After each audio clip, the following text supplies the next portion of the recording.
የጻድቅ ሰው ጸሎት ኃይልን ያደርጋል፣ ፀሐይን ያቆማል፣ ሞትን ያስነሳል። ከጠላት ዲያብሎስ ነፍሳትን ይነጥቃል፣ ባዶውን ማድጋ በዘይት ይምላል። የጻድቅ ሰው ጸሎት ኃይልን ካደረገ፣ ሙት ካስነሳ፣ ድዊ ከፈወሰ፣ ባህር ከከፈለ፣ ፀሐይን ካቆመ ከልጇ ከኢየሱስ ክርስቶስ በታች በምድርም በሰማይም እንደ እርሷ ያለ ያልተገኘላት የእመቤታችን የቅድስት ድንግል ማርያም ጸሎትማ እንዴት ግዳጅ አይፈጽም! ስለሆነም ከዚህ ጸሎት በረከት መሳተፍ የሚፈልግ ሁሉ ቪዲዮን እስከ መጨረሻው ማየቱን እርግጠኛ ይሆናል። የልጁ ሕይወት በመንፈሳዊነት እንዲቀመም የማይፈልግ ወላጅ ማን አለ? ይህንንም ተረድተን ልጆቻችሁ ያሉበት ድረስ መተን የእግዚአብሔርን ፍቅርና ቃል በልባቸው ልንዘራባቸው እኛ ዝግጅታችንን ጨርሰናል። የምንጠብቀው የእናንተ የወላጆችን ፍቃድና ስልክ ብቻ ነው። ጸሎትን፣ መጽሐፍ ቅዱስን፣ የቤተ ክርስቲያንን ስርዓት፣ የቅዳሴ ተስጦ፣ የመጽሐፍ ቅዱስ ልዩ ታሪኮችን እንዲያውቁ ከዛ ውጭ ደግሞ በመንፈሳዊ ልዩ ክህሎቶች እንዲጎለብቱ ከፈለጋችሁ በበገና፣ በዝማሬ፣ በመንፈሳዊ መሳሪያዎችና በምልክት ቋንቋ በቂ እውቀት ባላቸው ሰንበት ተማሪዎቻችን መሰረታዊ እውቀት ልናስጨብጣቸው ይሄው በራችን ክፍት ነው። እምነታችሁን በእኛ ሳይሆን በፈጠራቸው በእግዚአብሔር ጥላችሁ ደውሉልን። ነገ ደስ የምትሰኙበትን መንፈሳዊ ህይወታቸውን አብረን እንገንባ። ሰላም ውድ ቤተሰቦቼ እንዴት ናችሁልኝ? እኔ በጣም ደህና ነኝ፣ እግዚአብሔር ይመስገን። ይህ ሀቲዩብ ነው። በመንፈሳዊ ህይወታችን አብረን የምናድግበት መንፈሳዊ ቻናል ነው። የሁል ጊዜ ታማኝ የሀቲዩብ ቤተሰብ የሆናችሁ ሁላችሁ ቪዲዮውን ስትጀምሩ ላይክ በማድረግ መጀመርና ለብዙ የእግዚአብሔር ቤተሰቦች ይዳረስ ዘንድ ሼር ማድረግ አትርሱ። ስለ መንፈሳዊ ነገር መነጋገር፣ መጫወት፣ መወያየት የምትፈልጉ ሁሉ ደግሞ የደውል ምልክቷን በመጫን የሀቲዩብ ቤተሰብ እንድትሆኑ እኔ እህታችሁ በፍቅር እጋብዛችኋለሁ። እንደምታውቁት እንግዲህ ከዚህ ቀደም የሰላም ለኪ ጸሎት ምስክርነትን ክፍል 1 ይዤላችሁ መጥቼ ነበር።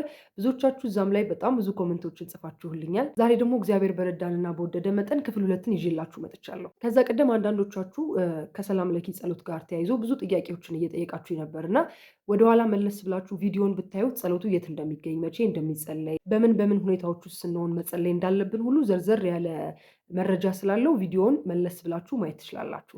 አሁን ቀጥታ ወደ ምስክርነቶቹ እንሄድ። የዛሬው የመጀመሪያው ምስክርነት ወይም ኮመንት የተሰጠው @ጄኒ በሚል ዩዘርኔም ሲሆን ልክ ነው። ከ4 ዓመት በፊት ታናሽ እህቴ ከተመረቀች 1 ዓመት ቆይታለች፣ ግን ቴምፖ አልተሰጣትም ነበረ።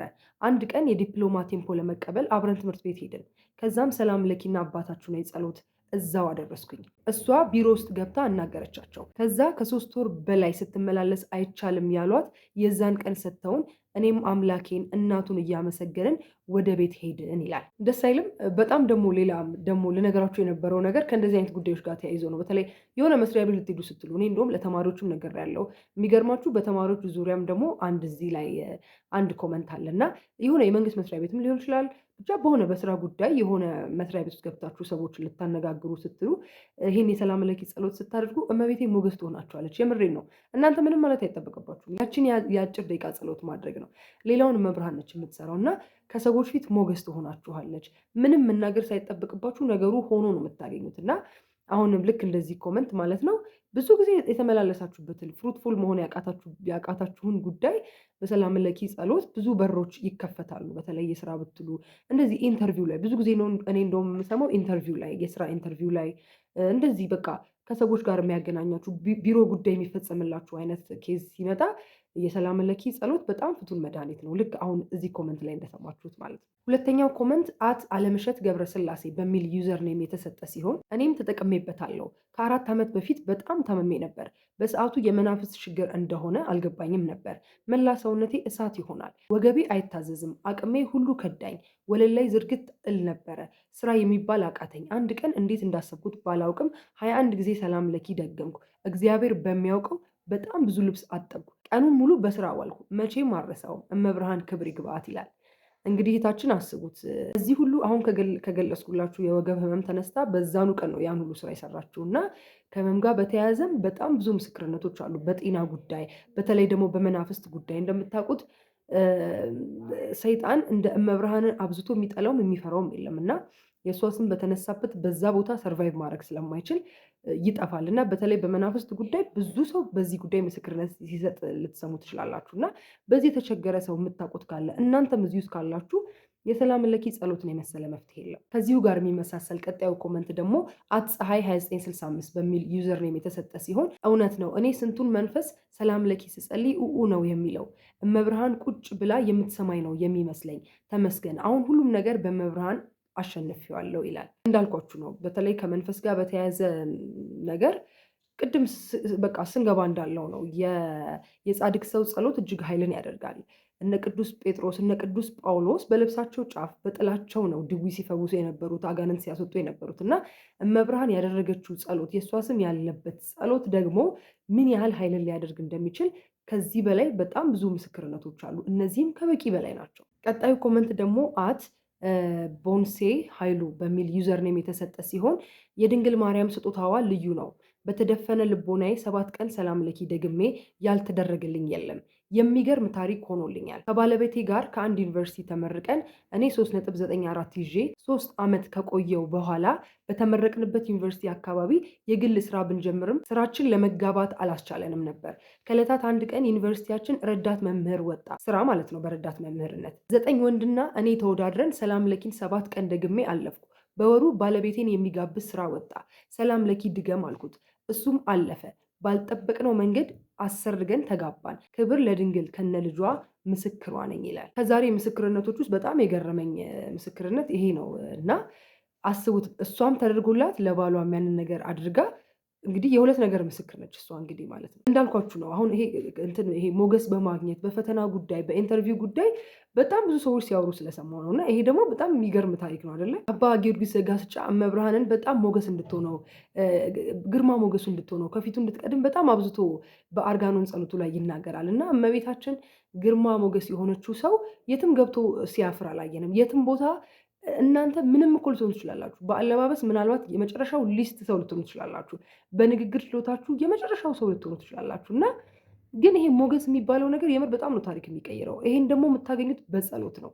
ሰላም ለኪ ደግሞ ይሄን ነገር የሚያሰጣችሁ በጣም ወሳኙ ነገር ነው ማለት ነው እና እህታችን እንኳን ለራሷም ለባለቤቷም ስራ አግኝተው በዚህ ጸሎት ሰርጋቸውን አድርገው አብረው ለመኖር ችለዋል እና ሆል ስቶሪ ምስክርነት ነው አይደል? ይሄ በቃ ከመጀመሪያው እስከ መጨረሻው ከዚህ በላይ ምን ልንል እንችላለን? እንግዲህ ስለዚህ ጸሎት ወደ ቀጣዩ ኮመንት እንሄዳለን። ቀጣዩ ኮመንት ቪአይፒ በሚል ዩዘርኔም የተሰጠ ሲሆን በጣም ሰላም ለኪ ጸሎት ፓወርፉል ነው። እኔ እግዚአብሔር ምስክሬ ነው። ሰላም ለኪ ስጸልይ የማላውቀው ኃይል በመላው ሰውነቴ ይሰራጫል። ከዛ የሚሰማኝ ደስታ፣ የሚሰማኝ በራስ መተማመን፣ በውስጤ ያለው መጥፎ ሀሳብ ሲበተን፣ ጭንቀቴ ሲርቅ ወዲያው ይታወቀኛል። በይበልጥ በግዕዙ ብትጸልዩ፣ እኔ ግዕዝ አልችልም፣ ማንበብ ግን አያቅተኝም፣ የቻላችሁ ግዕዙን ይላል። እዚህ ጋር በጣም የገረሙኝ 3 የተጠቀሱ ነገሮች አሉ። የመጀመሪያው የሚገርም ኃይል በሰውነት ይሰራጫል ይላል። ኃይልን ታገኛላችሁ። ሁለተኛ ነገር ደግሞ በራስ መተማመን። ይሄን ነገር በጣም ነው የወደድኩት። ብዙ ጊዜ አሁን በራስ መተማመን ዓለም የምትነግረን አለ፣ ስለ ራስ መተማመን አይደለ?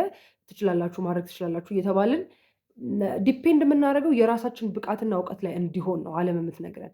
መጽሐፍ ቅዱስ ጋር ግን ስትመጡ እንደሱ አይደለም። የሚመካ በእግዚአብሔር ይመካ ነው የሚለው እና መተማመኛችን እግዚአብሔርን ማድረግ በሱ መመካት ነው በጣም ብዙ ነገሮች እንዲቀይሩ የሚያደርገው እና ሰው በእግዚአብሔር ሲመካ ይተማመናል። በራሱ የሚተማመነው በራሱ ብቃት ሳይሆን በተማመነው በእግዚአብሔር ነው። ገባችሁ አይደል? እና በሰላም ለኪ ጸሎት የሚገርም ኮንፊደንስ እንዲሰማችሁ ነው የምትሆኑት። ያ ኮንፊደንስ ግን ሰልፍ አይደለም። ሰልፍ ስላችሁ እውቀት ስላላችሁ ያንን ነገር ማድረግ ስለምትችሉ ገንዘብ ስላላችሁ ምናምን ይሄ በምድራዊው ነገር አይደለም። ማን አብሯችሁ እንዳለ ማንን አስቀድማችሁ እንደወጣችሁ ታውቃላችሁ። ያ ነው መተማመን ማለት እና አንደኛው ኃይልም ያለው ነው። የጻድቅ ሰው ጸሎት ኃይልን ያደርጋል ማለት ይሄ ነው። በቃ የእመቤታችን ጸሎት ኃይል ያደርግና ለእናንተም የኃይል ምንጫችሁ ይሆናል ማለት ነው። እና ደግሞ ባለፈው የተነጋገርነው ትዝ የሚላችሁ ከሆነ መጥፎ ሀሳብ ሲበተን፣ ጭንቀት ሲርቀኝ ይታወቀኛል ይላል እና ማለት ሰዎች ነን። ሀሳባችን ውስጥ በሁሉም የስሜት ሕዋሶቻችን ክፉ ነገር ልናይ እንችላለን አይደል? ልንሰማ እንችላለን፣ ልናሸት፣ ልንቀምስ፣ ልንነካ እንችላለን። ይሄ በቃ ቨልነረብል ነን ለዛ ነገር በእነዚህ በስሜት ሕዋሶቻችን። ለምን መጣ ላይባል ይችላል። ያው ራሳችንን ማጋለጥ አይጠበቅብንም። በዛ መካከል ከሆንን ግን ያው መጋለጣችን አይቀርም። ስለዚህ ለምን መጣ ሳይሆን ማለት ያለብን እንዴት ሺፍት ላድርገው ነው ፖይንቱ። እንዴት ልቀይረው፣ በምን ጸሎት ልቀይረው በቃ ብሎ ቶሎ ከሲስተሙ መራቅ ነው እንጂ ለምን እንደዚህ ሆንኩ ማለት አይቻልም። መምጣቱ ስለማይቀር ሀሳቡ በሰላም ለኪ ጸሎት ክፉ ሀሳብ ሁሉ ይበተናል፣ ጭንቀት ይርቃል እና በጣም ብዙ ምስክርነት ነው። አንድ ራሱ አይደለም ይሄ። ስለዚህ እኔ እንደው ከነዚህ ከሁለት ክፍሎች ምስክርነቶች ያልተዳሰሰ ርዕስ አለ ብዬ አላስብም። እንግዲህ ፍርድ ቤት ገባን አይደል? በመንፈስ የተያዙ ሰዎችን አወራን፣ ስራ ቦታ አወራን። በጣም ብዙ ቫራይቲ ያለው አይነት ነገር ነው የተነጋገርነው በምስክርነቱ ዙሪያ ማለት ነው። እና በተለይ ከውስጥ ከራስ ጋር ከሚደረግ ትግል ጋር በጣም የሰላም ለኪ ጸሎት መፍትሄ ያመጣል። በጣም ነው የምላችሁ። አሁን ብዙ ሰዎች ሲጨነቁ ያለው እንደዚህ በቃ እንዴት ነው እንደዚህ ማስበው፣ በተለይ ጸሎት ላይ ቆመው ምናምን ክፉ ሀሳብ ሲመጣ ከዚህ በፊትም በዚህ ጉዳይ ቪዲዮ ሰርችበታለሁ። የኛ አይደለም ያ ሀሳብ ማለት በዛ ሀሳብ ኤንጆይ ካደረግን ከተገበርነው ነው የኛ የሚሆነው። ሴጣን መዝራቱን አይተውም፣ አይቆምም ያ ነገር። ለዛ ነገር የምንሰጠው ምላሽ ነው ወሳኝነት ያለው እና ግን በጸሎት ሽፍት ማድረግ እንደምንችል ይሄ ራሱ በጣም ትልቅ ምስክርነት። ቀጣዩ ኮመንት አይ ቲንክ አረብ ሀገር የምትኖር እህታችን ነች የላከችው። አት ማስረሻ አውግቸው በሚሉ ዩዘር ኔም የተሰጠ ነው። እግዚአብሔር ይክበር ይመስገን፣ አሚን። በእውነት እኔ ምስክር ነኝ፣ ከብዙ ነገር ተጠቅሜበታለሁ። እውነት ኦርቶዶክስ ተዋህዶ የሆናችሁ ይህንን ጸሎት ማለት ሰላም ለኪን በትግልም ቢሆን ተለማመዱት፣ በጣም ትጠቀሙበታላችሁ። መቼም ይህ ኮመንት መስጫ በጽሁፍ ባይሆን እኔ ድንግል ማርያም በዚህ በማዳም ቤት እንዴት በተአምራት እንደምታኖረኝ እንደምትጠብቀኝ እኔ ደካማ ልጇ እኔ አንዷ ምስክር ነኝ። ክብር ምስጋና ለአምላክ እናት ለድንግል ማርያም ይሁን አሜን ይላል። በተለይ እንደዚህ በአረብ ሀገር የሚኖሩ እህቶቻችን የሚሰሩ እህቶቻችን በጣም ብዙ ጊዜ ሲናገሩ ሰማለሁ ስለ ሰላም ለኪ ጸሎት። ደስ የሚለው እንዳልኳችሁ አጭርም ከመሆኗ የትም ቦታ መጸለይ የምትችሉት ጸሎት መሆኑ ስራ እየሰሩም ተኝተውም ተነስተውም ኤኒዌር ከብዙ የጠላት ሴራ በጣም ይጠበቃሉ እና ብዙዎቹ ምስክርነትን ይሰጣሉ ይሄን ጉዳይ እና እዛ የምትኖሩ እህቶቻችን ያልጀመራችሁ ካላችሁ በአካባቢያችሁ ካለው የጠላት በቃ ክፋት በሙሉ ልትታደጋችሁ የምትችል ጸሎት ናትና ይኸው እህታችን መስክራላችኋለች። እዛ ያላችሁ እህቶች እንድትጠቀሙበት ይሁን ለማለት ነው። ቀጣዩ ኮመንት አት ክንፈው በሚል ዩዘር ኔም የተሰጠ ሲሆን እኔም በሰላም ለኪ ጸሎት የማልፈታው ችግር የለም። አንድ እህት በሰላም ለኪ ጸሎት ሰው ለሰው የሚወነጃጀልበትን ስብሰባ ከመቅጽበት በትናለች። ሰላም ለኪ ጸሎት ለክፉም ለደግም ነገሮች መድኃኒት ናት። አብዛኞቹ እህቶቻችን ተጠቀሙበት። እኔም ብዙ ችግሮችን እፈታበታለሁ። እግዚአብሔር ይመስገን። እመቤታችንን የእናትነት በረከት ይስጠን ይላል። እንግዲህ ከእናንተም አልፋችሁ ከእናንተ የህይወት ተግዳሮቶች መፍታት አልፋችሁ ለሰዎችም የምትተርፉ ነው የምትሆኑት። ሰላም ለኪ ጸሎትን ስትደግሙ ሰው ለማስታረቅ ሄዳችሁ ግራ ቢገባችሁ ቀድማችሁ ሰላም ለኪ ደግማችሁ ሂዱ። የተጣላ ለማስታረቅ ብትፈልጉ የሆነ ሰው ለማዋራት ፖዚቲቭ የሆነ መልስ ወይም ትክክለኛ መልስ ለማግኘት ስትፈልጉ ሰላም ለኪ ደግማችሁ ሂዱ። ኢቭን እናንተን የማይመለከት ጉዳይ ግን የሆነ በቃ ሁኔታው ቢያስጨንቃችሁ በውስጣችሁ ድገሙ። መብርሃን በእናንተ ተጠቅማ ምን እንደምትሰራ አታውቁምና ማለት።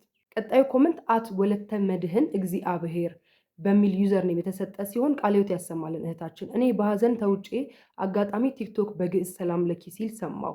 አውርጄ በቃሌ ሸመደድኩ። በግዕዝ እጸልያለሁ። አሁን ሀዘን የሚባል የለም፣ ውስጤ በደስታ ተሞልቷል። እኔም እየተጠቀምኩበት ነው። በግዕዝ የስሟ መጣፈጥ አቤት ደስታ ይላል እና የደስታ ምንጭ ነው ይሄ ጸሎት እንደምትሰሙት ማለት ነው። እና የሆነ ምን እንደሆነ ግልጽ ባልሆነ ሀዘን ዝም ብላችሁ የምትጨነቁ የምታዝኑ ሰዎች ምን ሆናችሁ ነው ስትባሉ እኔ እንጃ ዝም ብሎ በቃ ያስጠላኛል፣ ሀዘን ስሜት ውስጥ ነኝ ያለሁት የምትሉ ሰዎች ይሄው መድኃኒቱ የደስታ ምንጫችሁ ናት መብርሃን እና ሰላም ለኪ ድገሙ። የሚቀጥለው ኮመንት አት ሚድ 9553 በሚል ዩዘር ኔም የተሰጠ ሲሆን እኔም ምስክር ነኝ። የስራ ኢንተርቪው ነበረኝ እና ተራዬ ሊደርስ ሲል ሃድ ፓኒክ አታክ በጣም ተረብሼ ነበር እና ሰላም ለኪ ደጋግሜ ጸለይኩ። አይ ስኮርድ አውትስታንዲንግ ክብር ለመቤታችን ይላል። ቅድም እንደነገርኳችሁ ነው እንግዲህ የስራ ኢንተርቪው ተባብለን ነበር አይደለ? ይሄ በቃ ውስጣችሁ ምን እንደሆነ የሚረብሻችሁ ነገር አለ መቼም የሚያስፈራ ነገር አለው እና ልባችሁ ሲፈራ ሲደነግጥ ይሄው በቃ ሰላም ለኪ መጨረሻ ላይ ስኮርድ ያደረገው አውትስታንዲንግ ውጤት ነው ያመጣው እና ከሁሉም በተሻለ ውጤት። ስለዚህ ይሄው ነው እንግዲህ ትፈተኑ ያላችሁ የሆነ ከፊታችሁ ፈተና ያለባችሁ እንደውም አሁን አለፉ አይደል? ፈተናዎቹ አይ ቲንክ እያለቁ ነው። ብቻ ከዚህ በኋላ በህይወታችሁ በትምህርት ጉዳይ፣ በስራ ጉዳይ ፈተና፣ ኢንተርቪው እንዲህ ከሰዎች ጋር የሚያገናኛችሁ ወይ ስብሰባ ላይ ንግግር ልታደርጉ እንደሆነ እንደዚህ አይነት ነገሮች ላይ መድኃኒቷ ሰላም ለኪ ነች። አሁን አንዳንድ ሰው የሆነ ነገር በቃ ይጠጣል። ውሃ ቆንጆ ነገር ነው አክቹዋሊ፣ ግን የሆነ በቃ የሚያደርገው ነገር አለ ለመረጋጋት ይሆናል አይደለ? በቃ ምንም ነገር አታድርጉ። በቃ ሰላም ለኪ ደግማችሁ ግቡ። ያኔ ስትወጡ ነው የምትደነግጡት። እኔ ነኝ ግን ሁላ ልትሉ ትችላላችሁ። ምክንያቱም እናንተ አይደላችሁም፣ እግዚአብሔር ነው ስራውን የሚሰራው እና በጣም ብዙዎች በዚህ ጉዳይ ላይ እንደውም እኔ ሲናገሩ ሰምቻለሁ እና ተራው ደግሞ አሁን የእናንተ ነው። ሌላው ኮመንት ደግሞ አት ማርቲሲስ በሚል ዩዘር ኔም የተሰጠ ሲሆን የሰላም ለኪ ጸሎት ኃይል አለው። በጣም የደነገጥኩበት የፈራሁት ጸሎት፣ ያየሁትን ስለማውቀው እስከ መፍራት የደረስኩት ጸሎት ነው ይላል እና ይሄ ኮመንት በጣም ነው ያስገረመኝ። እንግዲህ በሰላም ለኪ ጸሎት የተደረገለትን የሚያውቅ ሰው ቅድም እንዳልኳችሁ ነው ገብታችሁ ስትወጡ እኔ ነኝ ግን ይህን ፕሬዘንቴሽን ያቀረብኩት ብላችሁ እስከምደነግጡ ድረስ ማለት ነው። እና ይሄ ኮመንትን የጻፈው ሰው በሰላም ለኪ ጸሎት የተደረገውን አይቷል እና በቃ ተአምራዊ በሚመስል መልኩ ስላየ እስከ መፍራት የደረስኩበት ጸሎት ነው ብሏል። እና ትንሽ ወጣ ያለ ኮመንት ነው አይደለ? ሰዎች ነገሩን በተጠቀሙት ቁጥር በዚህ ደረጃ ኤክስፕሬስ የሚያደርጉት ጸሎት ነው። አሁን 2 ኮመንቶችን ነው አንድ ላይ ማንብላችሁ። ያው አንደኛው አጭር ስለሆነ ግን መዝለል ስላልፈለግኩ ነው።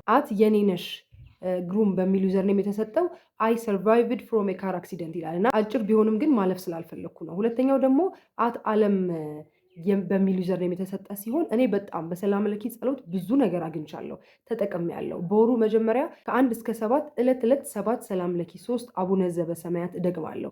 ብዙ ነገር ተደርጎልኛል፣ እየተደረገልኝም ነው፣ ተመስገን ይላል። ማለት ሰዎች ያው አንዳንድ ሰው 7 ያደርጋል፣ አንዳንድ ሰው 24 ያደርጋል፣ 64ም የሚያደርግ አለ። እሱ እንደየአቅማችን ነገሩ እንደተረዳንበት ነገር እየተወሰነ ይመጣል። ገና ጀማሪዎች ከሆንን 1 ሰላም ለኪ በቂ ነው። ከዛ በኋላ ራሳችንን እያጎለበትን እንሄዳለን። የካር አክሲደንቱ በጣም ስለገረመኝ ነው። ምን ያህል የጸሎቱን ኃያልነት እንድትረዱት ስለፈለኩ ነው። ምናልባት ይሄ ኮመንት ቢዘረዘር ብዙ ታሪክ ይሆናል የሚወጣውና ከመኪና አደጋ ሰው በዚህ ጸሎት ይተርፋል። ከብዙ ነገር ይተርፋል። ካልጠበቃችሁት፣ ካላቀዳችሁት ይሆናል ብላችሁ ከማታስቡት በጣም ብዙ አደጋ ከጠላት ወጥመድ ሁሉ የሚያወጣ ጸሎት ነው። እውነቴን ነው የምላችሁ። እሺ ቀጣዩ ኮመንት ልዑል ነጋሽ በሚል ዩዘርኔም የተሰጠ ሲሆን እውነትሽን ነው። አንድ የቤተ ክርስቲያን ታላቅ አባት በጸሎት አስቡኝ ብያቸው ሰላም ለኪ ጸልይ ብለውኝ ብዙ ነገር እየተፈጸመልኝ ነው። አንቺም በህይወት በጤና ወላዲተ አምላክ በጸሎቷ ተጠብቅሽ ይላል። አሜን። እና አባቶች እንኳን አባቶች እንኳን የሚነግሯችሁ ጸሎት ነው። በዚህ አጋጣሚ አንድ ልነግራችሁ የምፈልገው ነገር አባቶችን በጸሎት አስቡኝ ስትሉ እነሱም ከእናንተ የሚጠበቅ ነገር እንዳለ ይነግሯችኋል። እና የምርም ከኛ የሚጠበቅ ነገር አለ። አንዳንድ ሰው አለ ከስንፍናም የመጣ በጸሎት አስቡኝ ብሎ የራሱን ጸሎት የማያደርግ ሰው አለ። እንደኔ አይነቱ ብዙ ጊዜ እንደዛ አደረግ ስለነበር ነው። በቃ ከራሴ ላይ ያወረድኩ ነበር ይመስለኝ። ለካ ከኛም ይጠበቃል። የራሳችን መዳን ራሳችን መፈጸም አለብን እና እኛም ራሱ ደግሞ ለራሳችን ጸሎት ማድረግ አለብን። አባቶችም በዚህ ደረጃ ሪከመንድ የሚያደርጉት እንድንጸልይ የሚመክሩን ጸሎት ነው ሰላም ለኪ ጸሎት። የዛሬውን ቪዲዮ የመጨረሻ ምስክርነት ነው የምነግራችሁ። ባኪማ 00 በሚል ዩዘርኔም የተሰጠ ሲሆን እኔ ምስክር ነኝ። እንደ አጋጣሚ በአማርኛ ነበር የምችለው። እንደዛም ሆኖ ግን አንድ ቀን እግዚአብሔር አሳፍሮኝ አያውቅም። አይ አም ሜዲካል ስቱደንት ሶ ስቱደንትስ ላይክ ሚ ዩ ሹድ አፕላይ ኢን ኤቭሪ ኤግዛም ሎንግ ሾርት ሪትን ኦኤስሲኢ ዲስ ፕሬየር ዩ ዊል ቤነፊት ይላል እና ኦኤስሲኢ እውነት ለመናገር ምን እንደሆነ አላውቅም ነበር እና ሰርች ሳደርግ ምዘና ነው። ሜዲካል ተማሪዎች የሚመዘኑበት ፈተና ነው። ሁሉም ፊልድ የራሱ ፈተና አለው አይደለ? ተመዝኖ የሚገባበት ልክ እንደዛ የሜዲካል ተማሪዎችም የሚፈተኑት ፈተና ነው እና በጣም ነው ደስ ያለኝ ሳነበው። እንግዲህ የሕክምና ተማሪዎች በአጠቃላይ ሁላችሁም ተማሪዎች አፕላይ ልታደርጉት የምትችሉት ነገር ነው። ከሜዲካል ተማሪ ደግሞ ሲሆን በጣም ነበር ደስ ያለኝ እና ይሄ በተለይ ሲኦሲ የሚባል ነገር ላለ አይደለ? ብቻ የሆነ ነገር አቺቭ ለማድረግ ቀድማችሁ የምትፈተኑት ፈተና ሲሆን ሰላም ለኪያችሁን ደግማችሁ ግቡ። ይሄው ከሜዲካል ስቱደንትም ሪከመንድ ተደርጋችኋል። እሺ ከምን ቀረ? እነዚህ ምስክርነቶች በቂ አይደሉም ወይ? አሁን እውነት እነዚህን ሁሉ ምስክርነቶች ሰምታችሁ አሁን የሚከብዳችሁ እውነት አለመጀመር አይደለም? ስለዚህ አሁን እናንተ ናችሁ የምትጠበቁት። እግዚአብሔር ቢፈቅድ ቀጣይ ደግሞ እነዚህ ምስክርነቶች ሰምተን ጀምረን ይሄ ተደረገልን ብላችሁ እንደምትመሰክሩ የእውነት ከልቤ ተስፋ አደርጋለሁኝ። ልክ መዝሙረ ዳዊት ጸልዩ ብዬ እንደምጎተኩታችሁና ሁሌ እንደመጨቀጭቃችሁ ሁሉ ሰላም ለኪም ደግሞ ኤኒዌር ኤኒታይም የትም ቦታ ሆናችሁ አጭርነቷና የትም ቦታ መጸለያ ደግሞ ምንም ሌላ ሪዝን እንዳትሰጡ፣ ላለመጸለይ ሪዝን እንዳትሰጡ የሚያደርጋችሁ ነው እና በጣም ነው ላሳስባችሁ እምወደው። በሁለት ክፍል እንግዲህ የሰራሁላችሁ የሰላም ለኪ ጸሎት ምስክርነት ይህንን ይመስል ነበር። አሁንም ድረስ ለሌሎች ሰዎች መነሳሻነት ይሆን ዘንድ ስለ ሰላም ለኪ ጸሎት ምስክርነታችሁን አሁንም ድረስ እንድትሰጡኝ ኮመንቱ ለእናንተ ክፍት መሆኑን ልነግራችሁ ፈልጋለሁ። የተደረገላችሁን የሆነላችሁን ነገር ለሰዎች ሼር አድርጉ። ምስክርነት በጣም ብዙ ጥቅም ስላለው ማለት ነው። እንደምታውቁት በቤተክርስቲያን ስርዓትና ትምህርት ባደጉ ሴት ሰንበት ተማሪዎቻችን በአንድም በሌላም በተለያየ ምክንያት ልጆቻችሁን ሰንበት ትምህርት ቤት መላክ ላልቻላችሁ ወላጆች የትም ሳትሄዱ ቤታችሁ ድረስ መተን ልጆቻችሁን መንፈሳዊ ትምህርት ብቻ ሳይሆን በጋው ሲመጣ ዓለማዊም ትምህርት እንደምናስጠና ሁሌ አናውንስ እያደረግን ነው። አሁንም ልነግራችሁ ወዳለው። ስለሆነም ዲስክሪፕሽን ላይ በማስቀምጥላችሁ ስልክ እየደወላችሁ ልጆቻችሁን ማስመዝገብ ትችላላችሁ። ከእናንተ ጋር መስራት እንፈልጋለን። ሴት ሰንበት ተማሪ ነን፣ ህጻናቶችን ማስጠናት እንፈልጋለን፣ ፓሽናችን ነው። እዚህ በፊትም ልጆችን የማስጠናት ልምድ አለን የምትሉ ሴት ሰንበት ተማሪዎች ደግሞ ከኛ ጋር የመስራት እድሉን ማግኘት እንደምትችሉ በራችን ክፍት እንደሆነ ልንነግራችሁ እንፈልጋለን። እግዚአብሔር ፈቅዶ በጋራ ከሰራን ብዙ ለውጥ ማምጣት እንችላለን ብለን እናስባለን። እግዚአብሔር ቢወድና ቢፈቅድ በህይወት ብንኖር ደግሞ በሚቀጥለው በሌላ ቪዲዮ እንገናኛለን። እስከዛው ድረስ በያላችሁበት ሰላም ሁኑልኝ። ሁሌ እንደምንለው ክርስቲያናዊ መንፈሳዊነት ዘለዓለማዊነት ነውና በእመብርሃን አማላጅነት በልጇም ቸርነት የምንናፍቃትን ተስፋ የምናደርጋትን መንግስቱን ለመውረስ የበቃን ያድርገን።